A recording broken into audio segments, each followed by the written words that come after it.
Here's a quick update on the Venus Flytrap.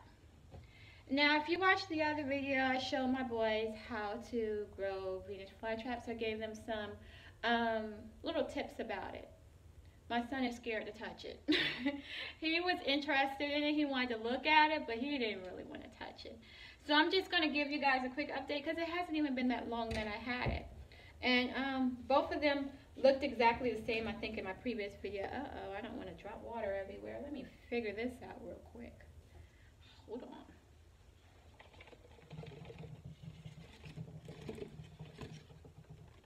Sorry about that, y'all. I didn't want to make a total mess of my room. Okay. They don't look exactly the same. They're not in exactly the same condition. Both of them, when I had the video before, I have to clean this water up later. Both of them were in the same exact condition when I had them before, but there's a big difference in the two now. This one is much bigger than this one, but this one does have a lot of growth on it.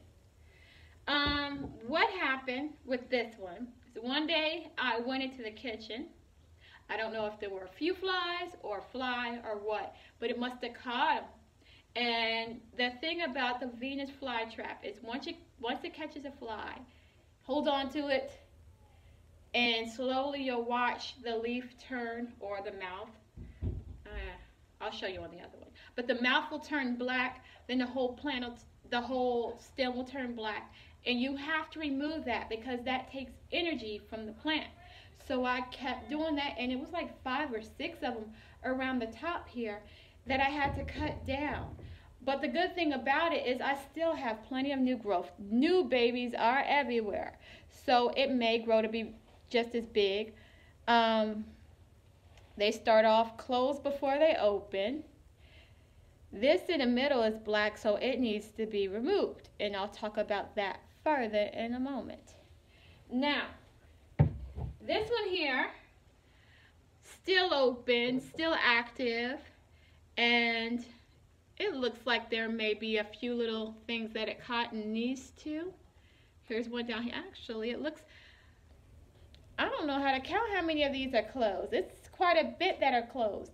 And when I saw the other one, which looked like this, that had quite a bit closed, I asked my children, I said, did any of you guys touch the Venus Flytrap to cause it to close? And they all looked at me and they're like, ain't nobody touching that. I'm scared of that. I am not touching that.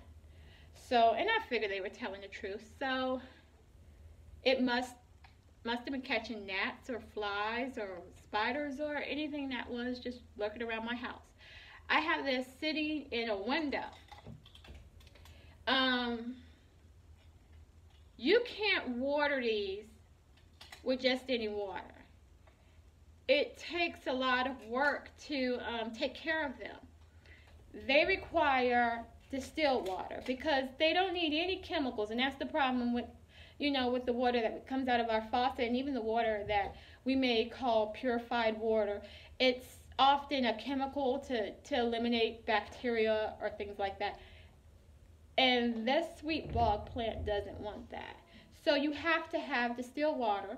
You have to keep it moist constantly because it's a bog plant, which means it grows like in swampy areas.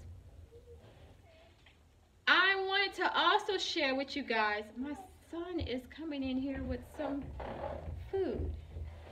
Jeez Louise, can you give your brother one, please, and politely take him out of here so he doesn't mess up my video? Okay, now here's the special thing. One of these things does not look like the other. This right here in the center looks like it's going to be a flower. Do you see that? Because when they start off as the little, these little trappers, they have this little L shape to them. But this looks like a flower. Here's the good thing about that. I actually went to the Atlanta Botanical Gardens and I took a course on growing bog plants and orchids. And with the bog plants, that included Nepopatinis, or however you I cannot pronounce stuff right. If you watch my video for a while and you read the comments, I frustrate the hell out of people because I can't pronounce any damn thing. I can't tell you the Latin form. I can't tell you how to spell it. I know what it looks like when I read it.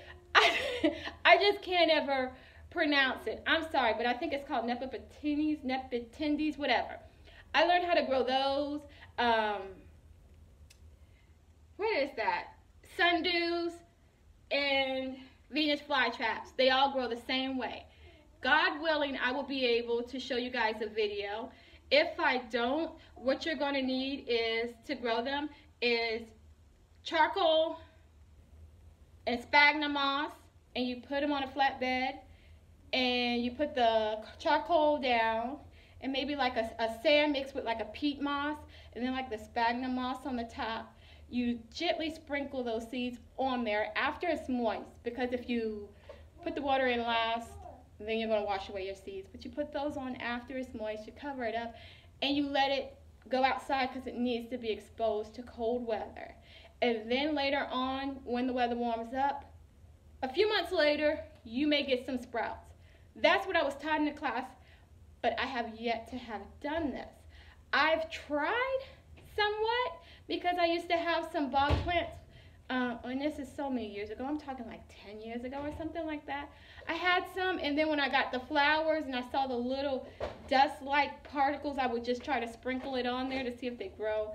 And some of them grew because, you know, the plant expanded, and maybe it didn't. I don't know. But I'm going to try it again. Hopefully I'll try it again. And since I'm saying it on video, I most definitely like to keep my word, so I'll do it again.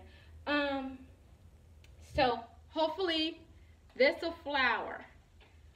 But if you have any questions, just ask. I'm not going to say I'm an expert. There's probably people who will argue against me because they know more, and you're welcome to, because I like to learn stuff. Anyway, click on like, subscribe, ask questions, and take care. Y'all have a good day.